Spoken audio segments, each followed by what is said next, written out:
Bir nəfər, Allah rəhmət eləsin, Ayətullah Behcət ağa danışırdı bunu.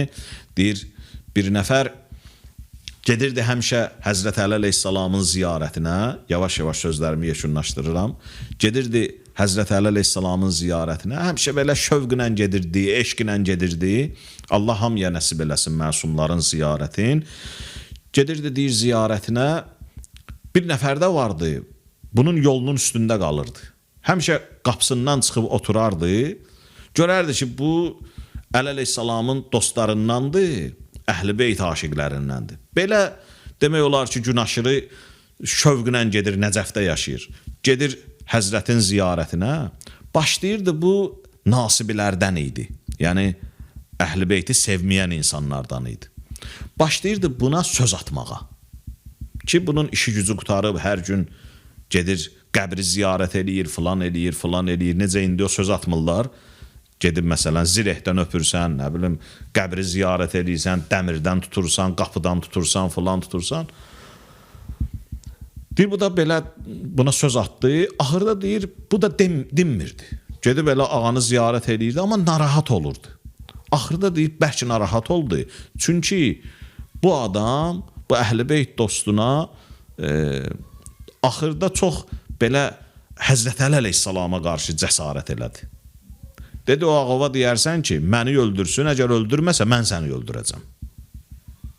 Gəldi, deyir, ağanı ziyarət elədi. Çox narahat halda ki, day bu qədər də yox da. Sən artıq Əli əleyhissalama cəsarət eləyirsən sən ki, yəni, ağava de görün məni öldürə bilər, məni aradan apara bilər. Əgər öldürməsə, mən səni öldürəcəm. Çox narahat halda ziyarətin edir, qayıdır evə. Deyir, yatır yuxuda Əli əleyhissalamı görür. Əli əleyhissalama deyir ki, ya Əli, mən deyir, çox narahatam. Ona görə ki, həmin o adam mənə hər dəfə söz atırdı, eybi yox. Ona bir təhər dözürdüm. Amma yavaş-yavaş keçir, sənə cəsarət eləyir. Həzrət Əli əleyhissalama deyir ki, səndən istəyirəm, ona bir nəsə bəla verəsən, o mənim yolumun üstündən götür, mən rahat gəlim sənin ziyarətivə. Ağa qayıdır buna deyir ki, onun mənim boynumda bir dənə haqqı var. Mən ona Allahdan bəla istəyə bilmərəm. Deyir, ağa, niyə? O haqq nədir onun sənin boynunda? O yavaş-yavaş sənin dostlarından keçib sənin özünə cəsarət eləməyə. Deyir ki, o həmin o adamdır ki, bir dəfə Fərat çayının qırağında oturmuşdu. Belə baxdı suya baxanda qayıtdı, dedi ki, Allah sənə lənət eləsin, Yezid, Ömər Səd, axı bu Hüseynin taxsırı nədir? Bir için bu sudan vermədiniz ona.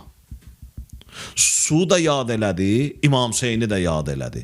Elə yad elədi ki, qəlbi sındı, gözündən bir yaş gəldi, damcı düşdü o suya. Su da belə axır. O mənim balam İmam Hüseyni yad eləyib, qatillərinə lənət deyib. Deyir, ayılır yuxudan, səhərsi gün genə keçir o yerdən, bu şəxs çıxıb oturub qapıda, söz atır buna, qayıdır, deyir, dedin ağova? Deyir ki, dedim. Bu deyir, elə bildi ki, mən bundan belə də zarafatlaşıram. Belə məsxərə ilə dedi, ağon nə dedi? Deyir, mən buna bir söz deyəndə, bu artıq gördü ki, yox, məsələ zarafat məsələsi deyil, ciddi məsələdir. Qayıtdım, dedim ki, ağam dedi ki, onun mənim boynumda bir dənə haqqı var. O haqqa görə mən ona bəla istəyə bilmərəm, onu öldürə bilmərəm. Dedim, ağa, nə haqdır? Başladı sual verməyə mənə ki, ağa hansı haqqı nəzərdə tutur? Deyir, qayıtdım, dedim ki, bəs hal qəziyyə belə. Sən bir zaman Fərat çayının yanında oturmuşsan, belə, deyir, o baxdı, deyir, gözlərindən yaş gəldi, dedi, and ola Allaha, mən həmin vaxtı orada olanda yanımda heç kəs olmayıb. Sənin ağon əmir-əl-müminin həqiqətən də möminlərin əmiridir. Nə gözəl mehriban ağavuz var ki, mən balası İmam Hüseyni bir dəfə yad elədim deyə məni öldürmür, mənə bəla vermir. Belə ağıya iman gətirib, belə ağanı sevməmək insafsızlıqdır.